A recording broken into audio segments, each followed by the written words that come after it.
त्वमेव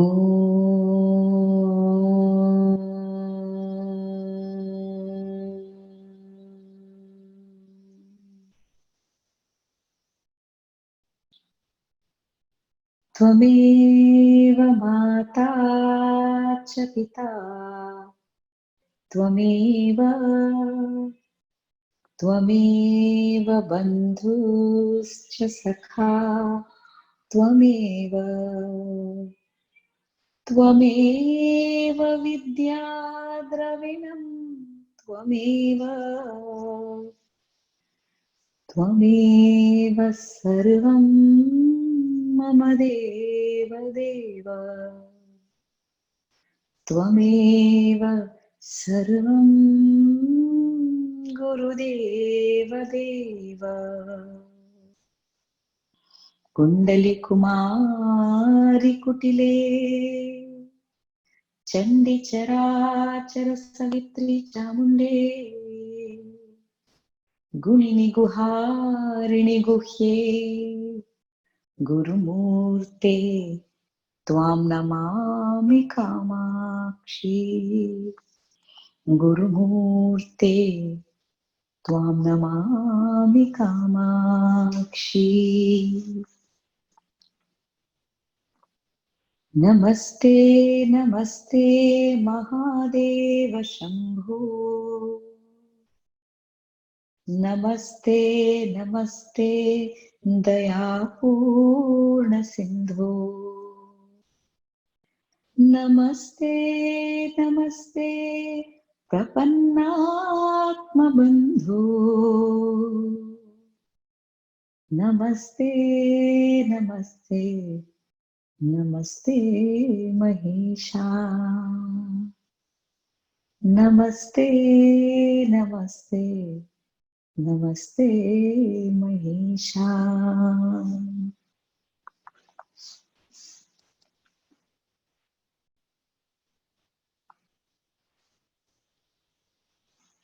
All glories to my Swami, my loving Father, who is verily the Divine Mother, Narayani Namostute.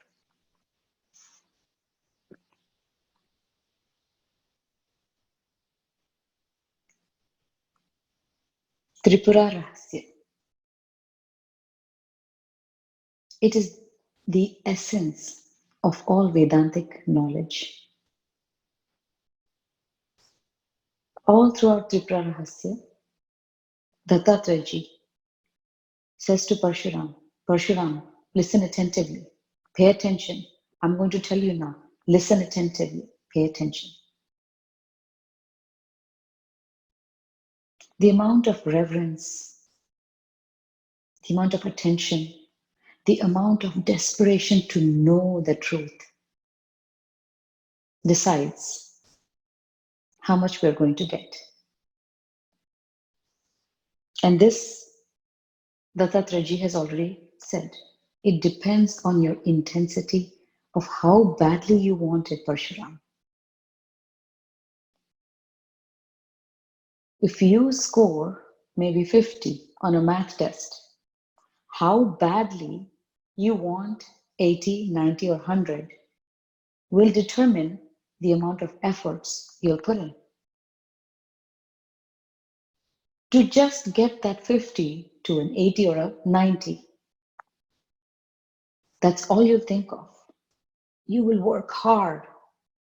The problems, the theorems that you didn't understand before, you will pay extra attention. You'll be like, I want to get it. No matter what, I want to get it. Let me find a tutor. Let me do something to get it. Just for our worldly knowledge, we toil so much because we want to get it. But Dattatreya says, Parshuram, without that intensity to know the truth will never reveal itself. Just to think, this is not for me, this is too difficult to understand. This is not for me, let it be. Is really looking at this Brahma Vidya with a lower amount of reverence. For math, you want to take your 50 to an 85 or a 90. You'll find a tutor. You'll practice hours and hours together. You will try to get those problems. You will put in effort. But when it comes to this, you're like, I don't get it. I don't understand this. I mean, this is too hi-fi. I don't want to get it. With this attitude, Dattatreya says, how, Parshuram? How can the truth reveal itself to you?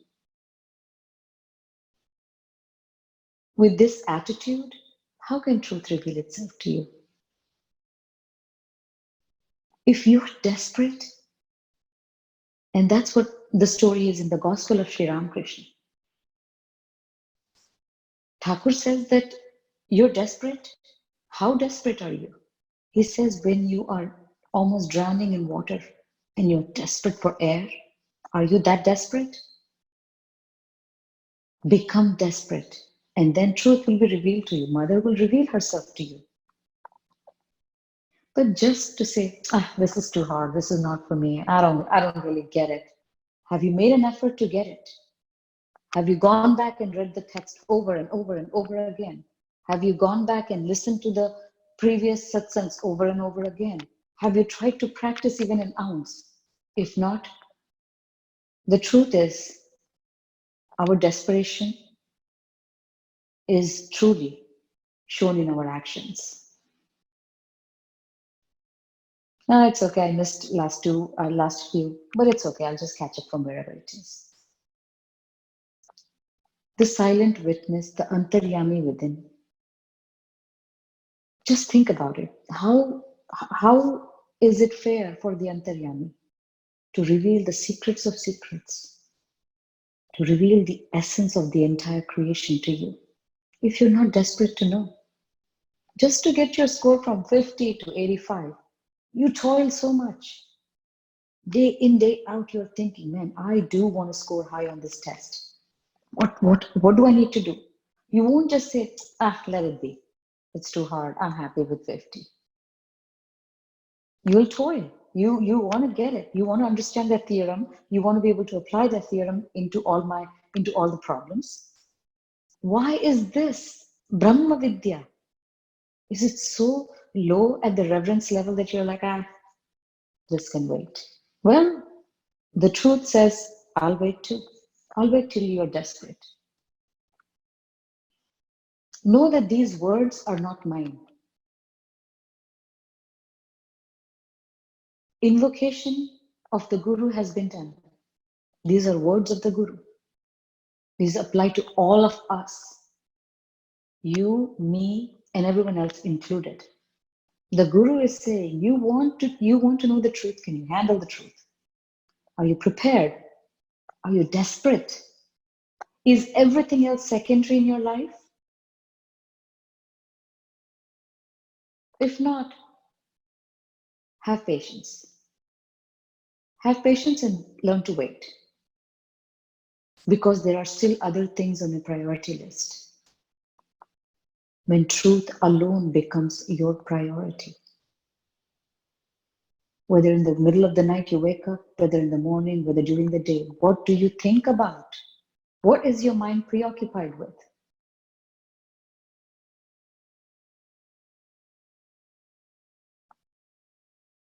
Hence, Dattatreya says to Parshuram many times, Parshuram, pay attention, listen attentively, pay attention.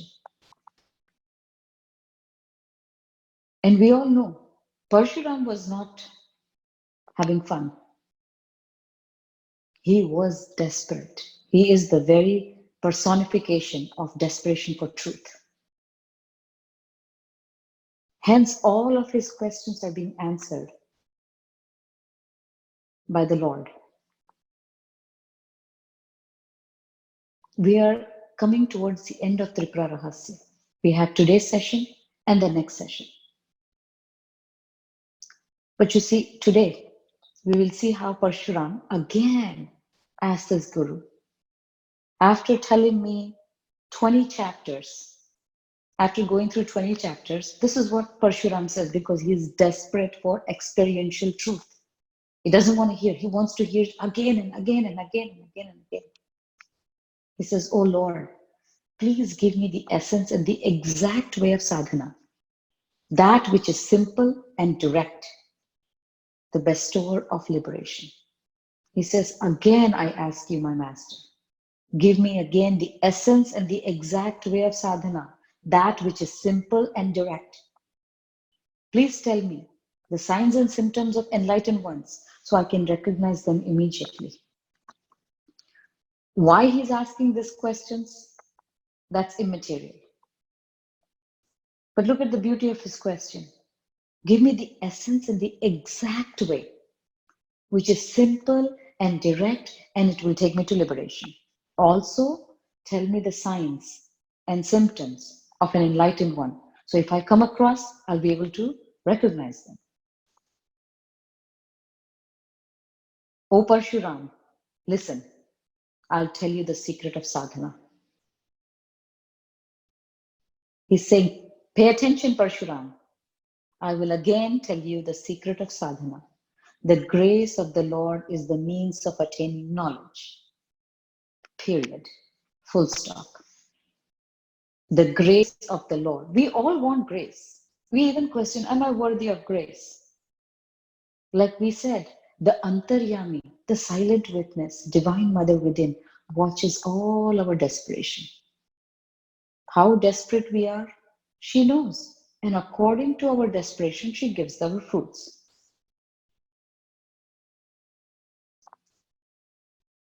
Dattatreya says, for the one who with full zeal surrenders himself to the Lord,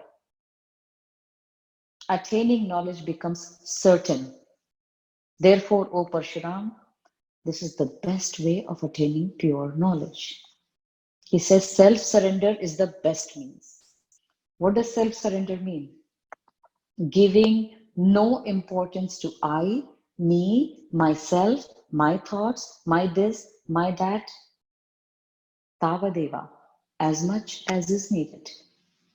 Giving all your glory to the Lord. If you get to attend any Christian masses, you should. Because in that they say, all we do, all we say, the reason we gather is only for one thing, which is to glorify the Lord. This is not about me, my thoughts, what my struggles are, what my situation is. It's not about I, me, and myself. It's all about you. Do we have to prove to anyone that we are surrendered? Who is there to prove? The Antaryami, who is the very creator of those thoughts, whose power we use to create thoughts. Do you think his power is not going to go back and tell him, oh, these are the thoughts? This process of going back and telling him, not needed. Swami said that in one of the Black Lotus sessions. He's like, you can go and do a bunch of meditations and japas and whatever on Black Lotus. It's my energy. And my energy is going to come back and tell me what exactly is going on. You can log 70 hours, 80 hours, 100 hours, doesn't matter. My energy will come and tell me. It doesn't mean the energy is going to transfer and move to Himachal Pradesh.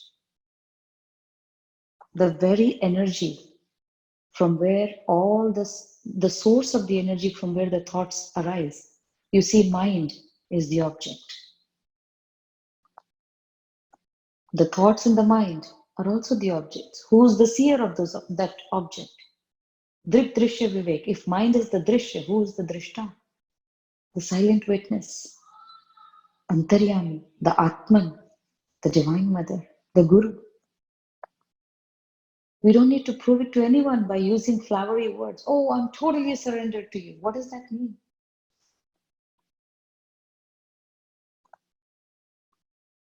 So here, Dattatreya is saying, Parshuram, listen, I'll tell you the secrets of sadhana. The grace of the Lord is the means of attaining knowledge. The one who surrenders completely to the Lord, to such a person, attaining knowledge becomes certain. This is the best means. Without it, the fruits of pure knowledge cannot be attained.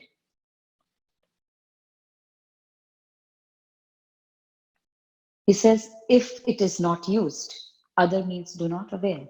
I'll tell you the reason. Knowledge, you see, is synonymous with pure consciousness, right? This is what we have been seeing all throughout Tripura Rahasya. That pure consciousness, the I amness, that I feeling, that pure consciousness is synonymous with knowledge. That I illuminates the mind, further illuminates the senses, and further illuminates the world. If you say the world is important, let's say you have a bunch of gulab jamuns in front of you, and you say gulab jamun is important because that's now part of the drishya. But imagine if you don't have a sense of taste, if you don't even have a tongue, which one is more important? Or if you say today I'll enjoy this, I'll say, okay, you can enjoy one gulab jamun today, tomorrow I'll cut your tongue. Would you want that gulab jamun? No, because more than the objects of the world, the senses that perceive the objects are more important. You could be totally sad because of some event and you are seated in front of all kinds of gulab jamuns, sweets and everything. You won't even feel like touching it. Why? Because the senses are present, but the mind is not there. The mind is stuck in a sad event somewhere. So even though the senses are present, the mind is not there. The senses cannot enjoy. So the senses are also not important. Now coming to the mind, when you're asleep, you might be sleeping around gulab jamuns. Your senses don't know because your mind has dissolved in its source. So that I am alone, that is pure consciousness, that alone is knowledge. And this imaginary veil, you see, last time we saw how there is no bondage. Like in a dream state, the dreamer becomes the various characters of the dream, the entire dream, the events of the dream, the emotions of the dream, and everything. The dreamer himself becomes all. Similarly, in the waking state, the self or the pure consciousness manifests as the mind, the senses, and the world. So, where is the veil? This imaginary veil that's around the self-luminous consciousness is only removed by contemplation, Parshuram. Because the veil is imaginary, there is no action, there is no physical action that you can take to remove the veil.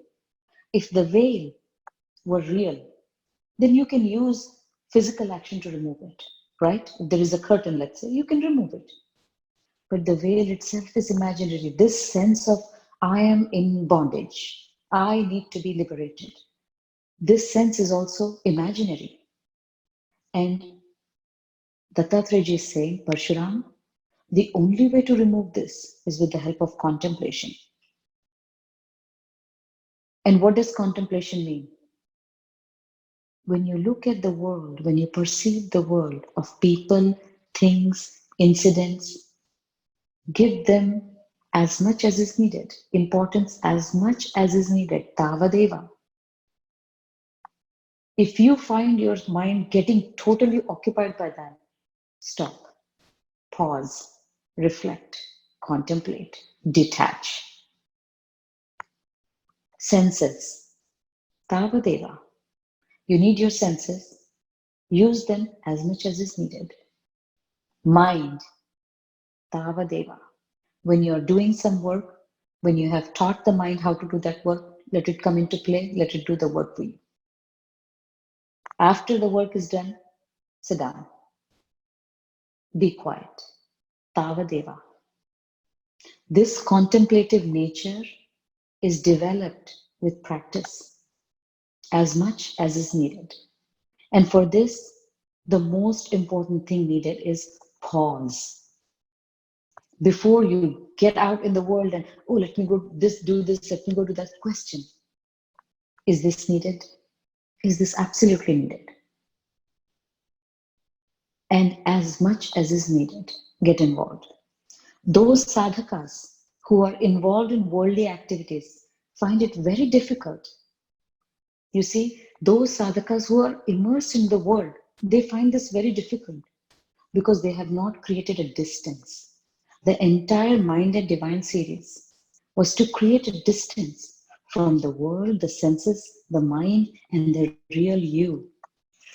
That is the absolute first step, is to create that pause, that distance, so you can see what your mind is up to. The entire depression to devotion was to handle the contents of the mind, the heaviness that the mind holds.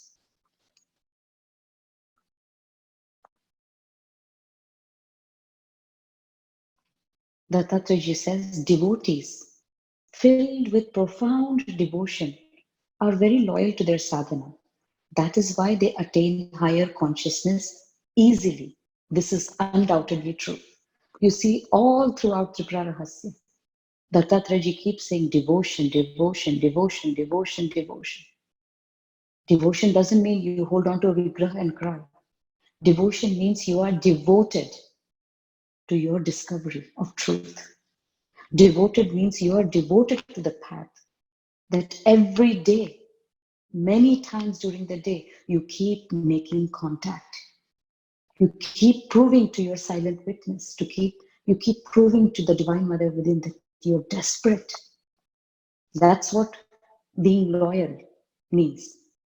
If one is devoted to God and simultaneously practices non-attachment, and other means, he easily feels oneness with the self. Again, it starts with if. If one is devoted to God, first thing, simultaneously practices detachment or non-attachment, which is vairagya. And other means, he easily feels oneness with the self. Easily. This dushkar sadhana becomes very easy with devotion. Devotion is nishkam bhakti, prema bhakti, that I love you for the sake of loving you. I'm devoted to you for the sake of being devoted to you. I only want you.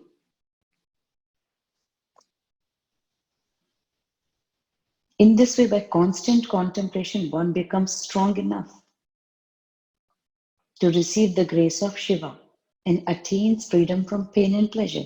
Pain and pleasure being dualities. Because one becomes two. Remember that one source of knowledge, of light, I, becomes two in the mind. From two is many, which is what we discussed yesterday about likes and dislikes. Likes and dislikes are the basic compartments of the mind.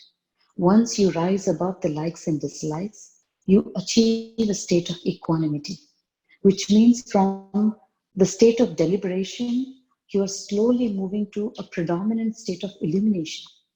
Remember, those are the two states of the mind we discussed.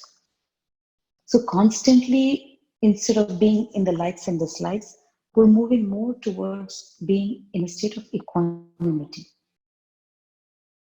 And that's when insight springs forth.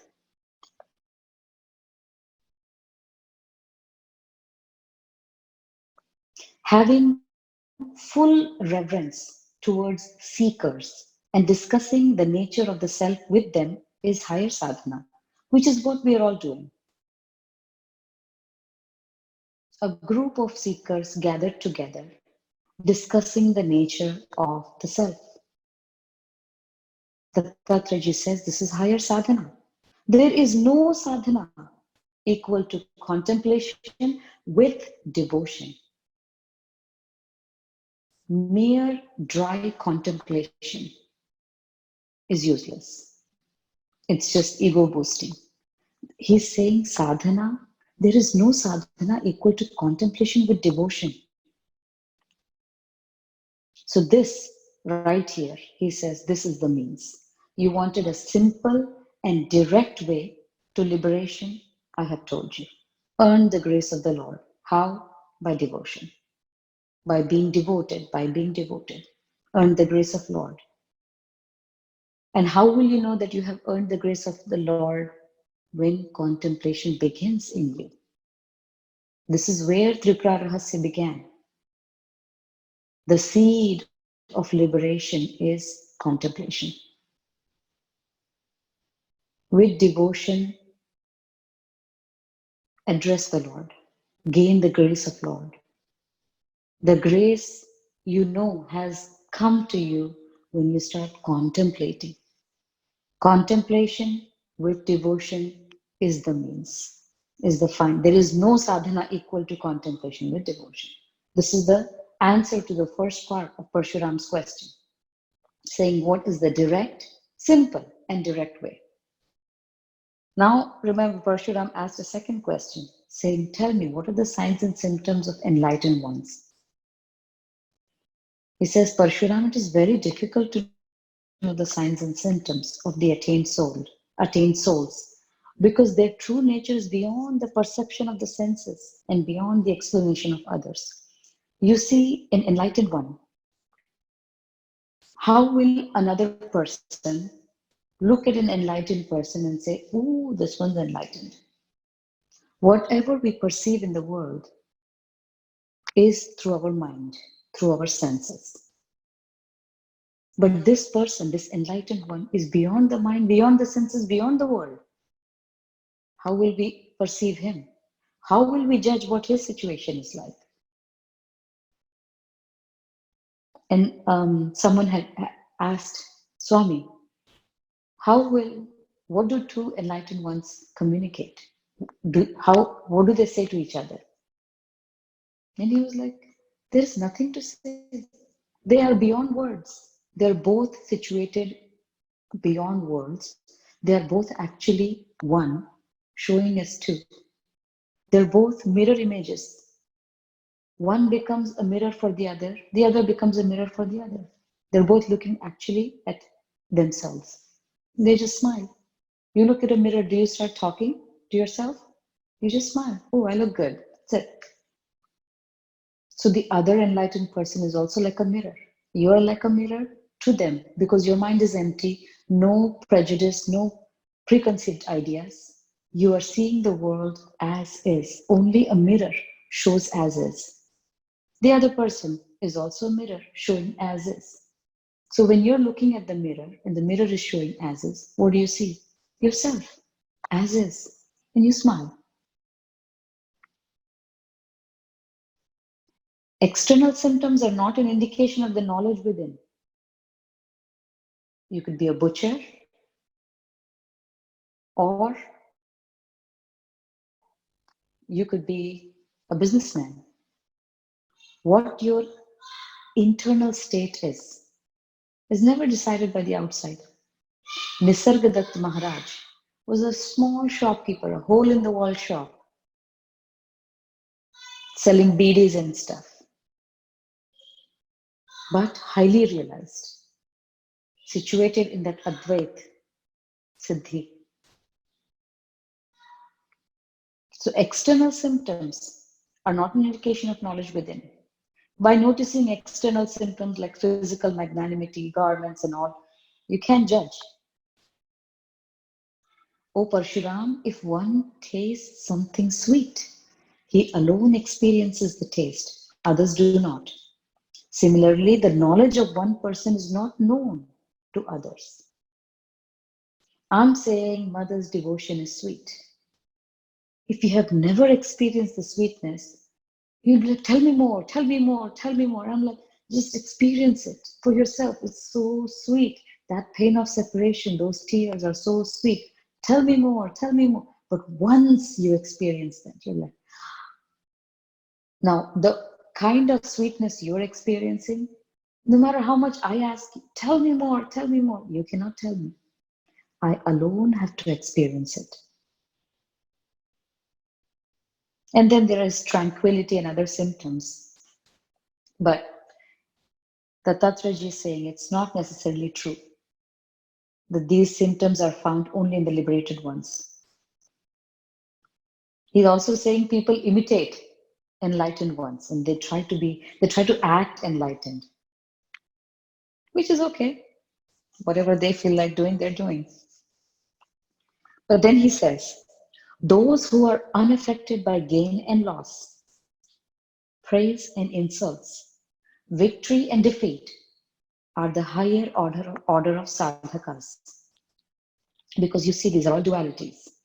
This is what we experience in the world. We like gain, we don't like loss. We like praises, we don't like insults. We like to be victorious, we don't like defeats. Likes and dislikes are the very basis of the existence of duality. So Dattatreya is saying those who are unaffected, they are the higher order of sadhakas. Those who spontaneously and confidently come up with answers to any questions related to self realization are the best jnanis.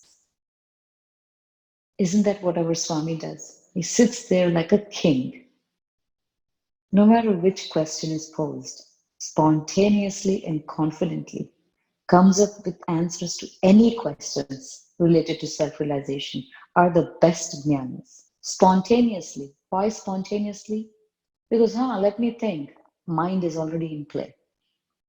The mind is in a state of illumination. Any question posed is answered directly from the self. One who is inspired by hearing about spiritual knowledge and does not hesitate to discuss it is also endowed with symptoms of a jnani. Those endowed with a content and purified mind, who perform actions selflessly and are tranquil even during great upheavals, are the best jnanis. Continuing to perform your worldly actions, whatever that is, without keeping your likes and dislikes aside, engaging willfully and joyfully in life with a content and purified mind. Content, I'm content. Purified, I'm empty. Performing actions selflessly. Selflessly doesn't mean you take up social causes. Selfless action is an action that is untainted by likes and dislikes. You're just doing it because it needs to be done. As soon as, oh, I like this, it becomes a selfish act. Prajahati yada kamya, Prajahati yada kaman, sarvan partha manogata. The one who has given up all selfish acts, which means all actions springing from, I like this, let me do this. I don't like this, let me avoid it.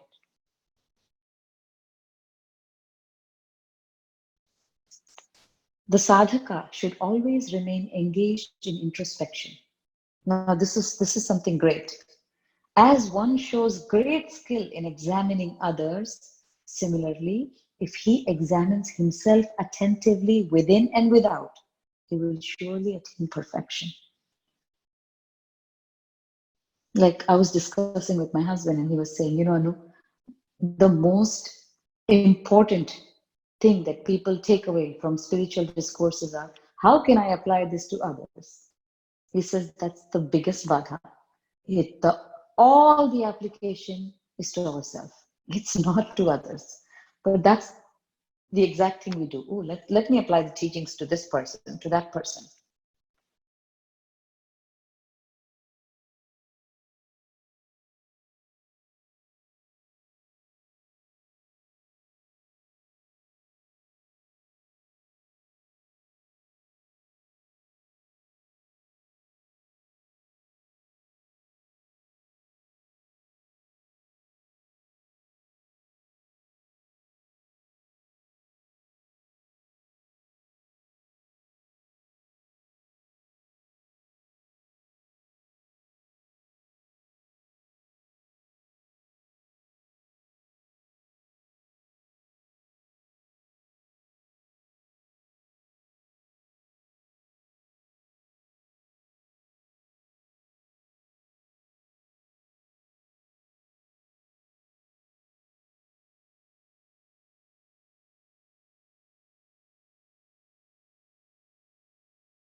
I don't know, I keep losing connection in between.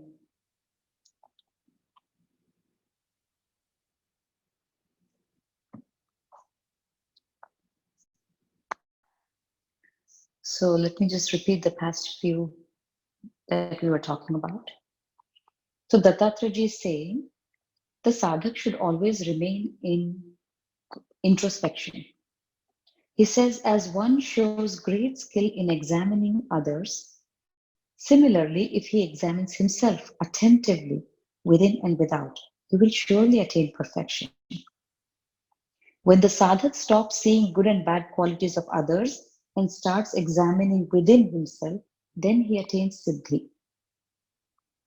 So, very clearly, he's saying all these things I'm telling you about the signs and symptoms of jnanis.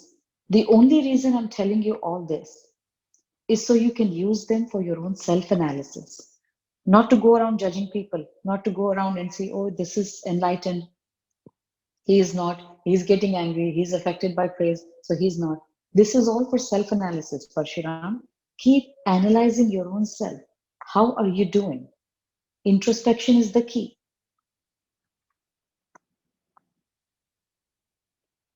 The aspirants who have purified their minds and heart attain the goal even with their initial effort,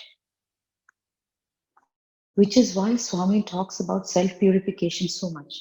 He says, keep purifying yourself. Keep purifying yourself because with a purified mind and a purified heart, attaining the goal becomes possible with just initial effort. After attaining the goal, they continue actions on the basis of their previous karmas and sanskaras. How can you recognize jnanis by observing their activities?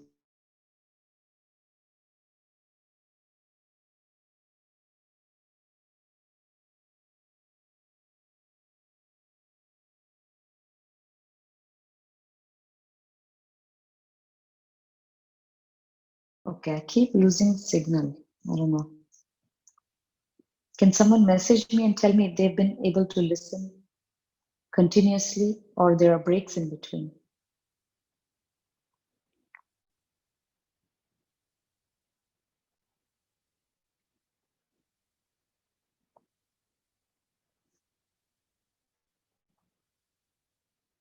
Okay, thank you.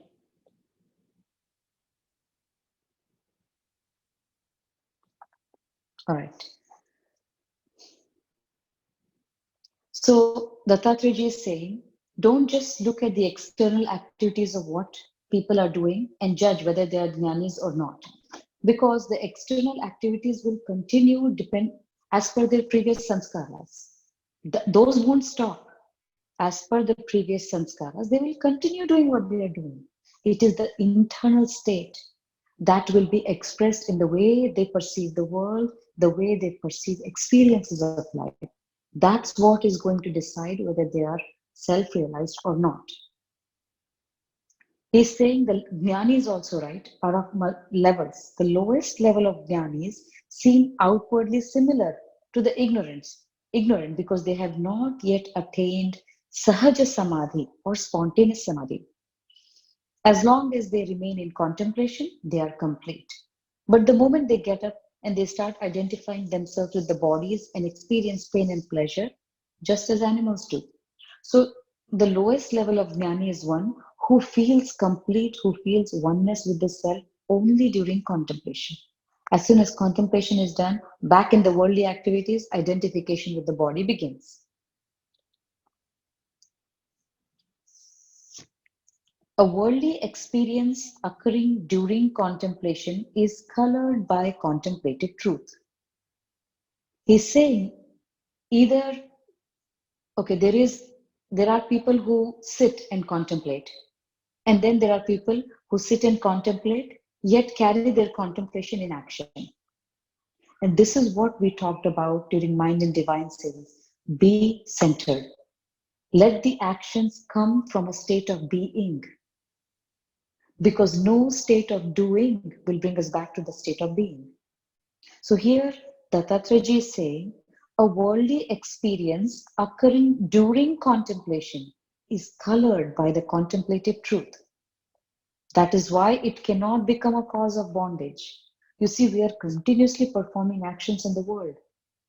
All these actions are binding when they are not coming, when they are not quoted, or when they are not colored in the contemplation of truth.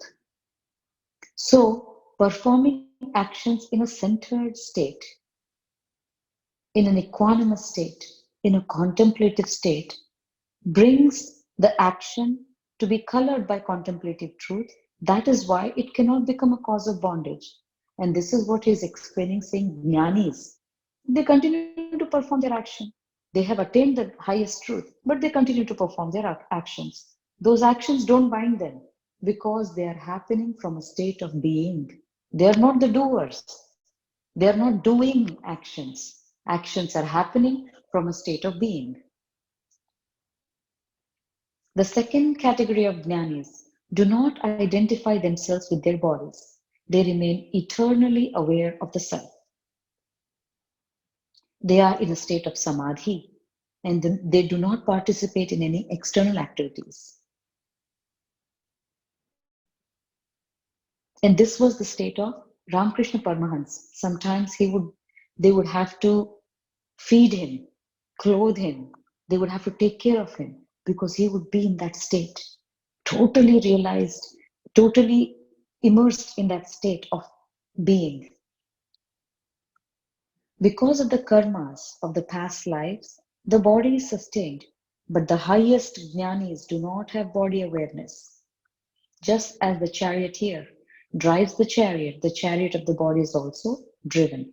He would very often slip into that state wherein he wouldn't be aware, he would lose body consciousness completely. Pure from within, established in Atman consciousness. He acts in the world exactly the way a man in a drama dresses as a woman and assumes the part. So he says, an adept does not identify himself with his body and its functions. He has no consciousness of his own body. He just acts like a person in a drama. While playing the child, he behaves like a child. Unaffected by the game itself, he's just playing the role. Then he says the second level jnani maintains his spiritual awareness with the help of control over the mind and its modification. But a jnani's attainment is due to his firmness. The jnanis are in three categories on the basis of their maturity and stability. Here, to explain what jnanis are, what their state is, Dattatreya says, I will tell you one more story. Listen to this story, Parshuram, because this story will tell you the jnanis, their categories based on their maturity and stability. This is long time ago. There was a kingdom, and there was a king named Ratnangad. Ratnangad had two sons, Hemangad and Rupmangad. Rupmangad was the older prince who was a Vedic Pandit, you can say. He was well versed in the Vedas. The younger one, Hemangad, was a jnani. So one day they went into the forest um, for hunting. Finally, after their game and everything, exhausted, they ended up at the at the side of a lake. You know, they washed up, they had their water and everything, and they were waiting under the shade of a tree. In the tree resided a Brahma Rakshas. His only dharma was to eat humans. But he had a rule for himself that he would only eat someone who he defeats in Shastrarth, Vedic, you can say scriptural debate. So he appeared and he said, who among you two wants to have a debate with me, scriptural debate? Because he was well versed Brahma Rakshas himself. So the older one, excited, he's like, oh, I'll take up. I'll take up this debate. So the Brahma Rakshas and the older brother, they go at it. Of course, the Brahma Rakshas defeats the older brother, and now he's like, I'm ready to eat you up. The younger one says, no, please don't do that.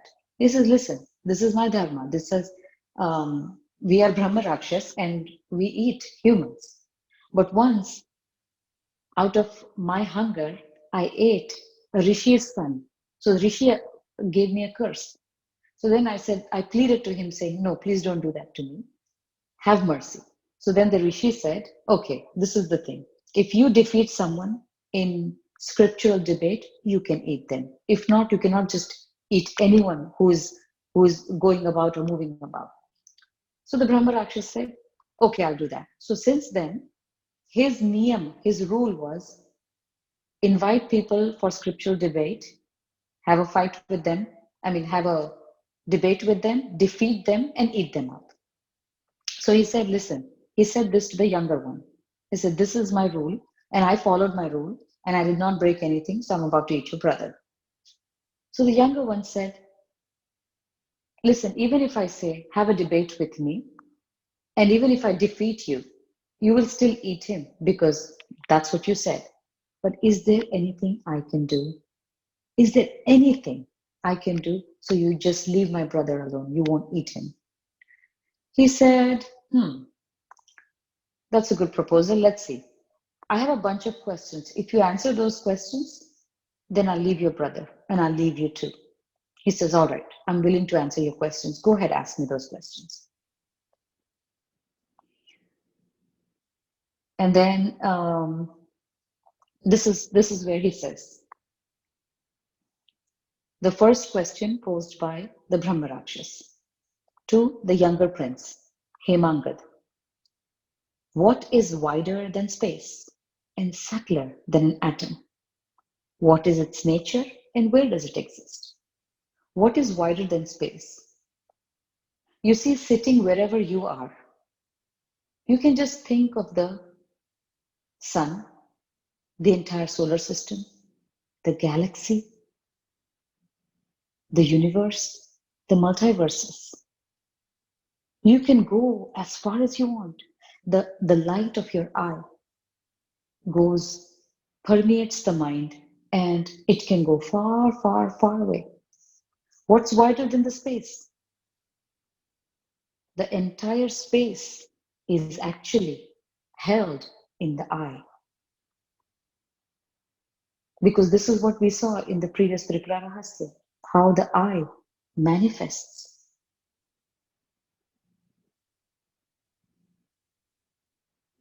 How the eye manifests. I get some messages that there are breaks. Are there breaks? Or is it okay now?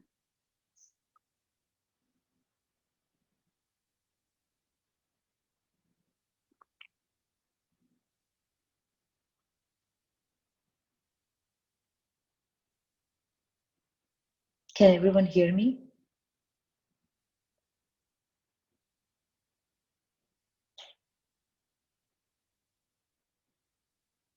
Okay. All right. So his first question is, what is wider than space? So the wider than space, you see your own eye, the self, is wider than space. Because the first manifestation of I was the space. The space is held within the self and subtler than an atom. Whenever the word subtle comes in Vedantic texts, it means something that cannot be perceived by the senses. We already saw that the world is the drishya for the drishta, which is the senses. The senses are the drishya for the drishta, which is the mind. The mind also is a drishya for the drishta, which is the self. So the first question is, what is wider than space and subtler than an atom? What is its nature? Where does it exist? What is the nature of self? The nature of self is chit, or luminous. What is the nature of the sun? The rays of the sun are the nature of the sun. If Sat is Lord Shiva.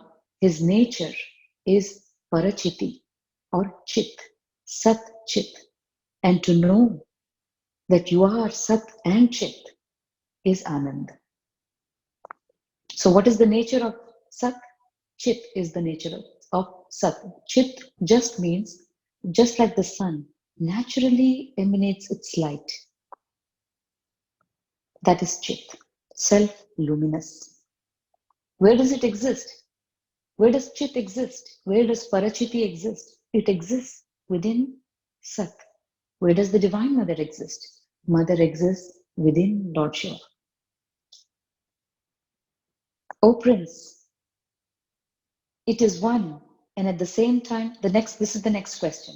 O Prince, it is one, and at the same time, all pervading. Then how can it be more subtle? What is that illumination? What is the self?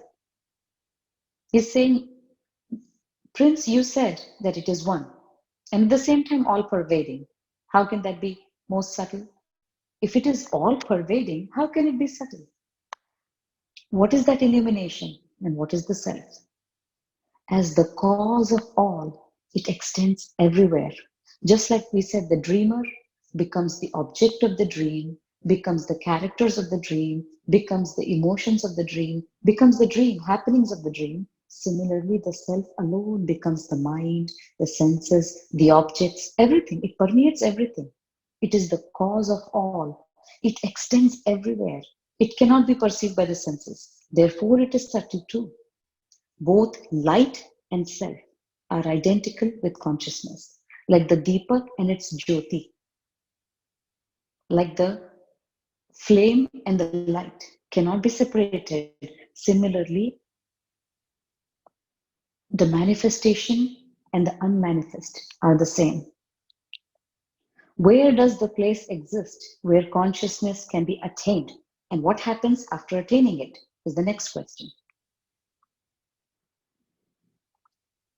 Where does the place exist where consciousness can be attained? O Brahma Rakshas, listen. Buddhi, pure mind.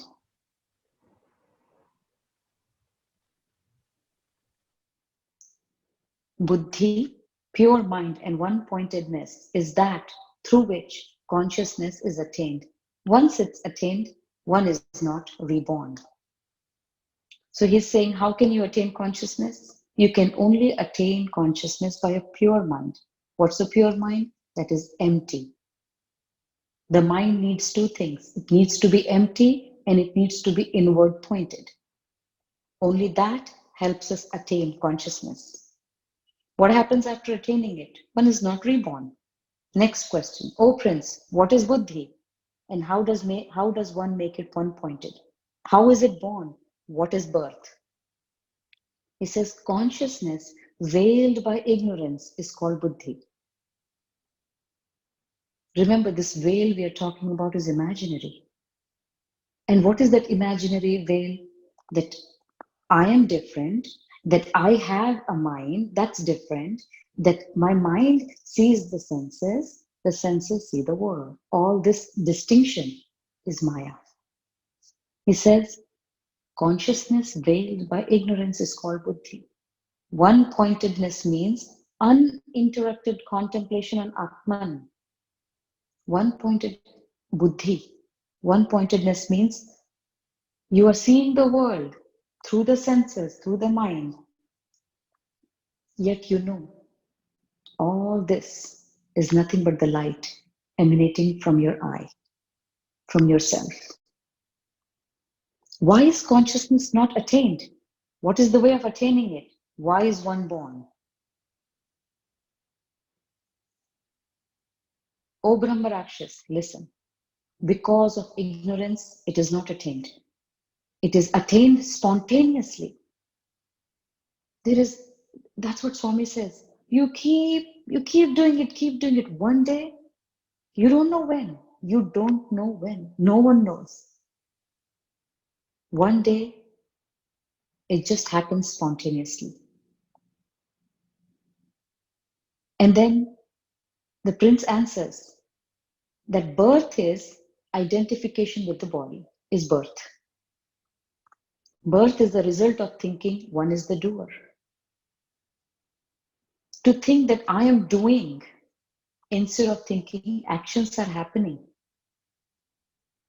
through the power of the self is the cause of birth.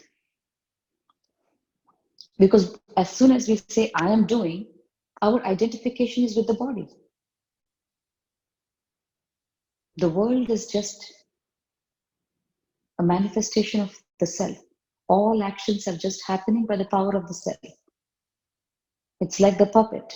It doesn't think anything of itself. It doesn't think I'm a doer, I'm a non-doer, I'm this, I'm that. It doesn't even think I'm an instrument. The actions are just happening. Oh Prince, what is that ignorance? What is the real self? What is the sense of doership? This is the next question. Listen, Brahma Rakshas. To identify the self with the body is ignorance. That's it. That's all avidya is. To identify I with the body. Whenever I say I think of the body. To identify the self with the body is ignorance. What is the nature of Atman? Ask yourself, from where does the sense of I do it arises? You wanted to know the nature of Atman, right? Ask yourself, from where is the sense of I do it arises? Where is the sense of I? This constant spuran, this constant throbbing feeling that I exist, I am. Where is this coming from?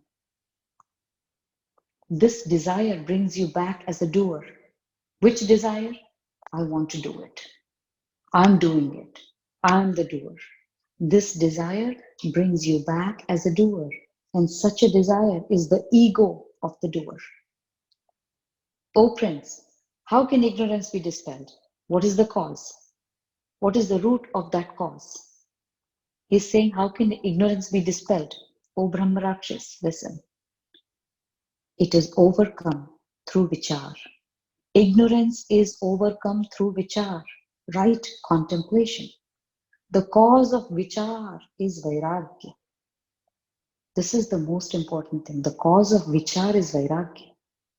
You know, normally what we do, someone in the world, maybe a close family member, a close friend, close relative, acts a certain way.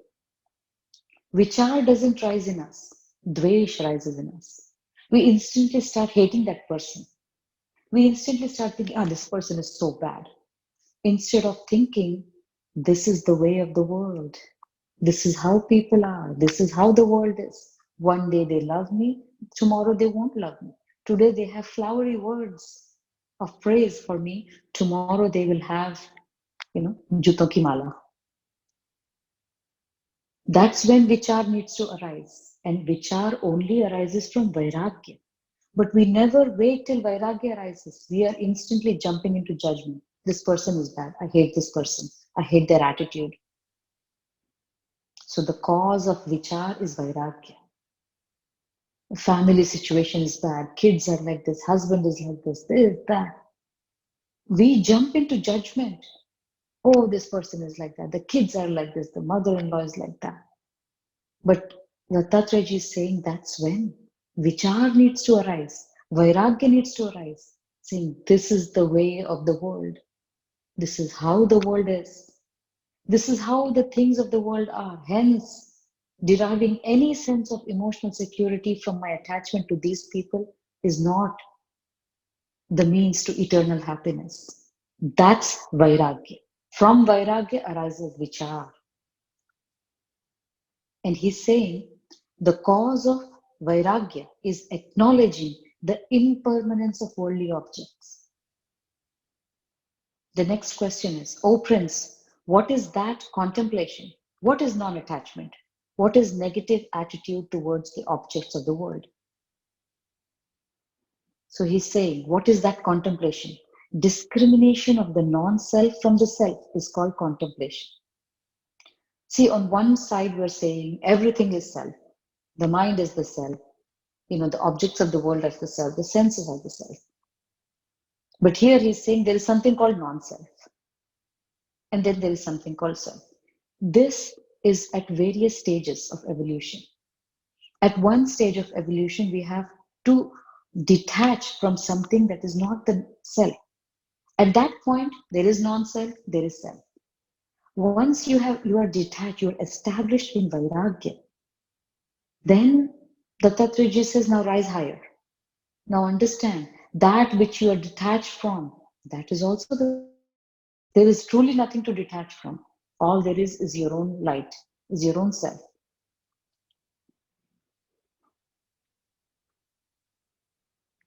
Complete indifference to the objects of the world is called non-attachment.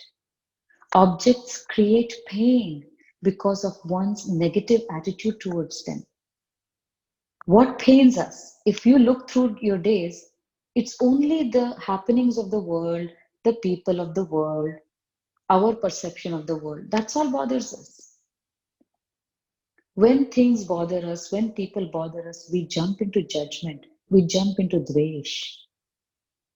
Instead, if we develop vairagya, saying this is the way of the world, it's going to keep changing, nothing is permanent, that vairagya will develop vichar. The next question is, how can these means be attained? What is the root cause of that? So he's saying, how can someone develop vairagya, vichar?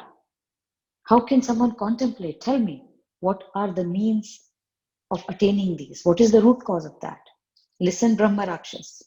All this is possible only through the grace of God, and that is obtained through pure devotion. Pure devotion is received from satsang, the company of sages.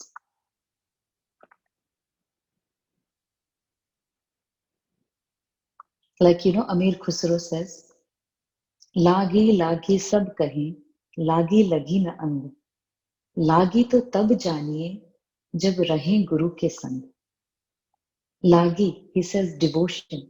Everyone keeps talking about devotion, devotion, devotion. Oh, I feel bhakti. I'm a devotee. I'm a devotee. He says, lagi, lagi, sab kahin. Lagi lage na ang. Lagi to tab janiye, jab rahe guru ke sang. It's only when the guru's grace flows. That's when you experience true devotion. If you're experiencing devotion, guru's grace has completely drenched you. So he's saying, all this is possible only through the grace of God. And it is obtained through pure devotion. Pure devotion because Nishkam Bhakti.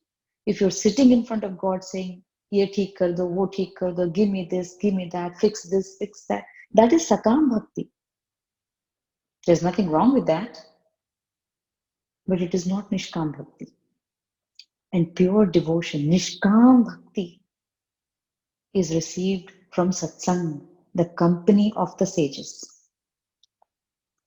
O Prince, tell me, what is God? What is devotion? Who are called sages? Listen, O Brahma Rakshas. One who sustains the universe is God, and meditating on that is bhakti, devotion. Those who are tranquil and merciful are called sages. So the one who sustains the universe is God. Meditating on that. Meditating doesn't just mean sitting down in meditation. Meditation truly means when your mind effortlessly keeps flowing toward the object of meditation, you are in meditation. So meditation on that is called bhakti. And those who are tranquil and ever merciful are called sages. O Prince, tell me, who is always fearful and miserable? Who always suffer from poverty? O Brahmarakshas, listen. Those who are extremely rich are always fearful because they are scared of losing what they have. Those who have a large family are miserable. Those who are entangled in the snare of expectations are also poor. Whatever is in the purview of our mind, that's what the mind holds on to. As soon as you hear those who have a large family are miserable, it first, your mind catches it because that's all we think of. Oh, family. Oh, I have a large family. That's why I'm miserable. It just means that if you have a large family, you have many emotional attachments, you have many sources of emotional dependence. Hence, you are miserable.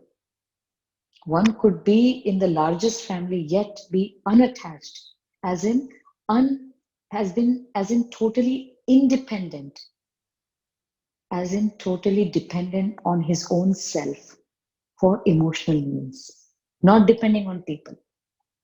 Those who are entangled in the snare of expectations are poor, because holding the treasure of treasure within, they have expectations outside. O Prince, tell me, who can be fearless in the world? Who is free from sorrow? Listen, O Brahmarakshas, a man who is non-attached is fearless, or the one who is completely attached to the Atman within is fearless. One who has perfect control over the mind is free from grief.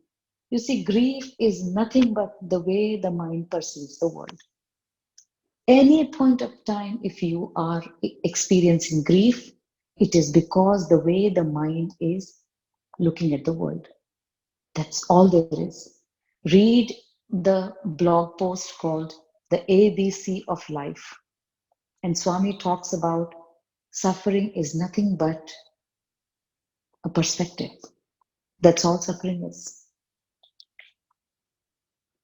And one who has known that which is to be known is freed from poverty.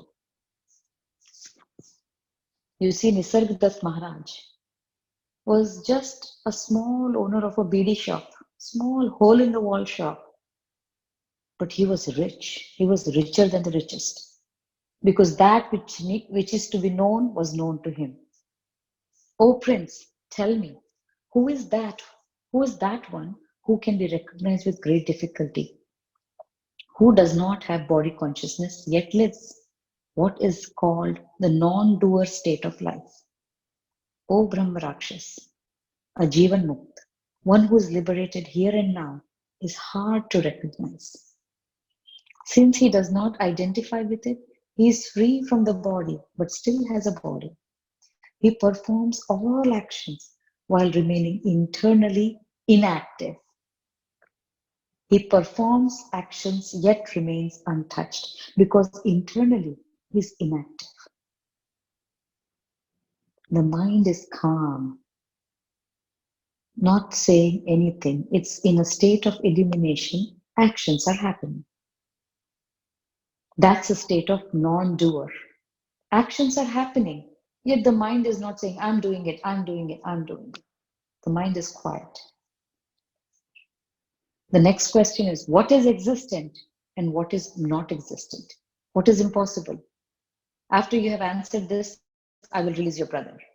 O Brahma Rakshas, the eternal seer, pure consciousness cannot be perceived. That is existent, yet not existent. Therefore, there is no activity in it. Is there any activity in the sun? The sun is just there giving out its light. Is each ray doing an action? It's not. It's just emitting its light. That's it. It's a perfect state of non-doing.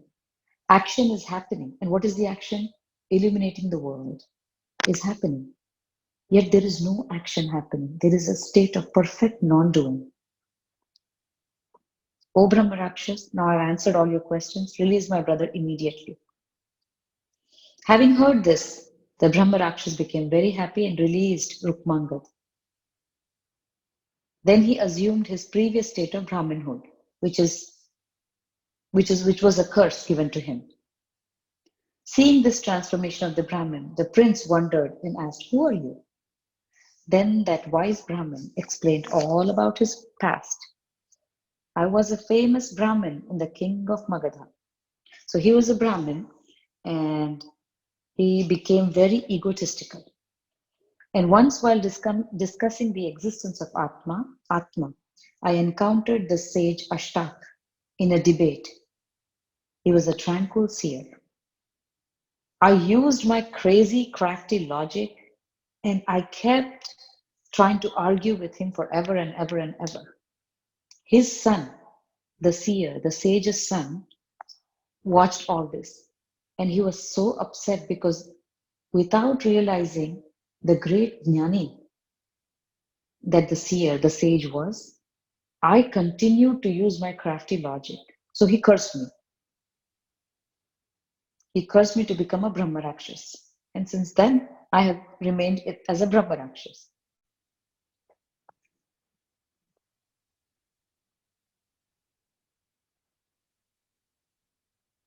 The prince was astonished to hear this. Again, that Brahmin questioned him again and again. His questions were then resolved by the prince. After giving due reverence to the Brahmin, the prince and his elder brother returned to their city with their soldiers. Sage Dattatreya said, O Parshuram, I have answered all the queries you have raised. So we'll see in the next chapter how Parshuramji says, you tell me the details of what are the questions. The Brahmin then asked the prince again. I want to hear each and every question. So the essence of today's chapter are two. One, the first question of Parshuram was, tell me the simple and direct way. The simple and direct way is devotion and contemplation, or contemplation with devotion. How will you get devotion? Guru's grace. All the characteristics of jnanis that we are learning, we are hearing, are not to judge others. They are all for self-analysis. Everything needs to be applied to our own learning. That's the crux of today's teaching that Sage Dattatreya gave to Parshuramji Maharaj, which came to us through our Guru Maharaj. On that note, Om Purnamadaha Purnamidam Purnat Purnamudachyate Purnasya Purnamadaya Purnameva Vashishyate. Hari Om Tat Sat. Hari Om Tat Sat. Hari Om Tat Sat. If anyone has anything to add, please unmute yourself.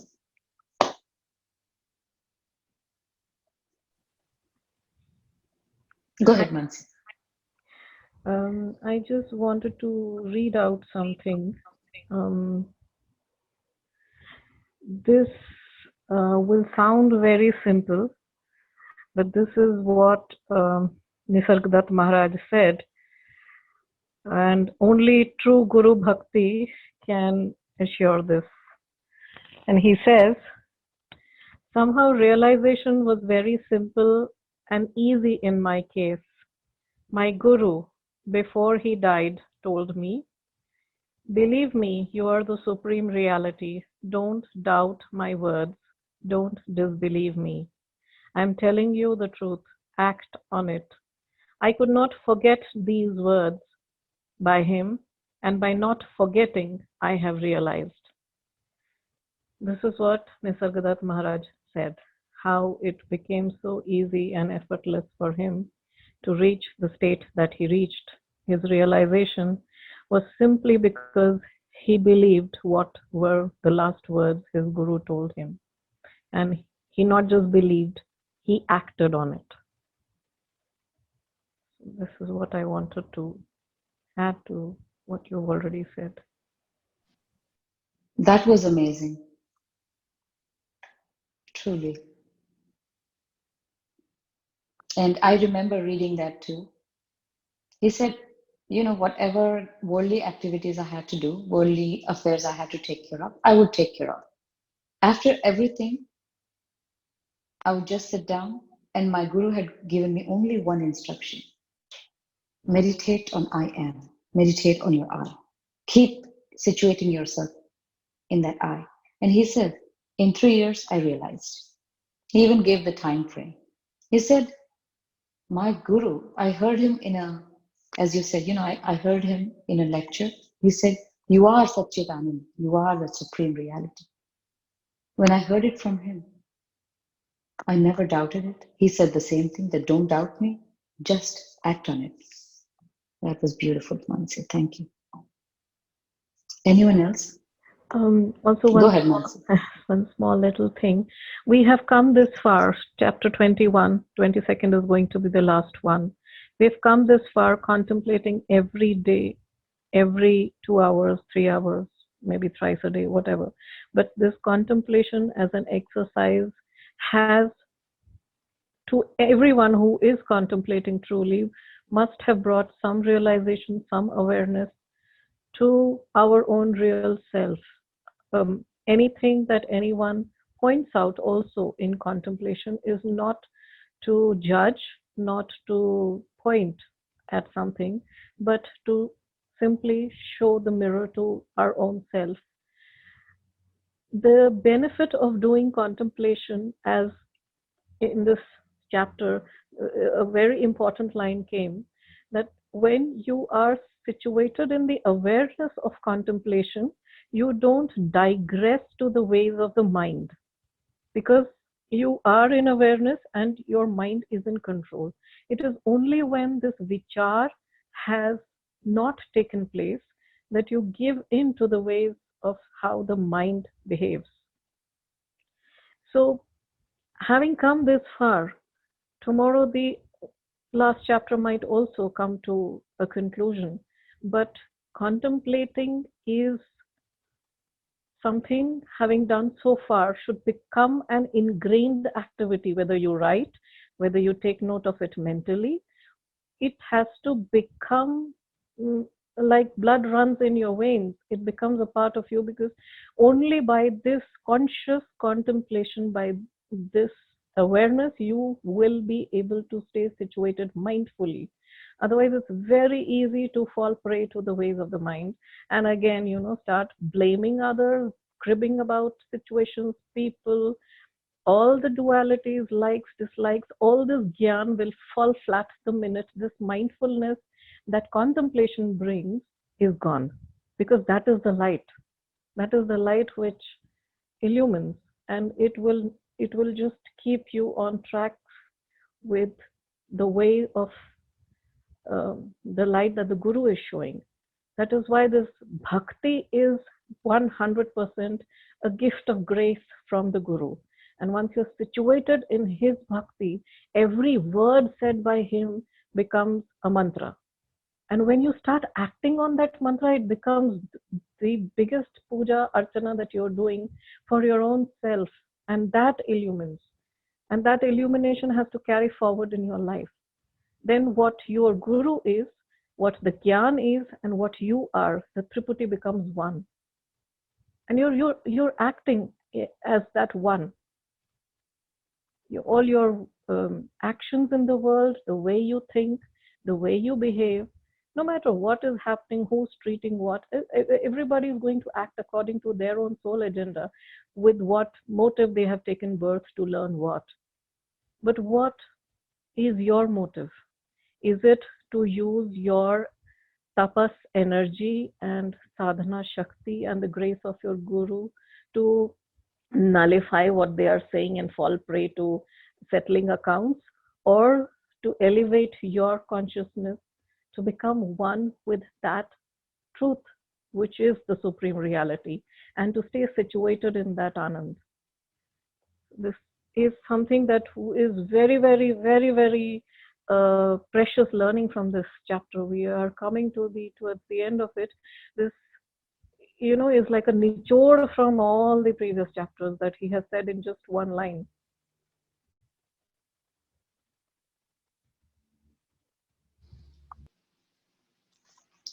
True that. Does anyone have anything else to say?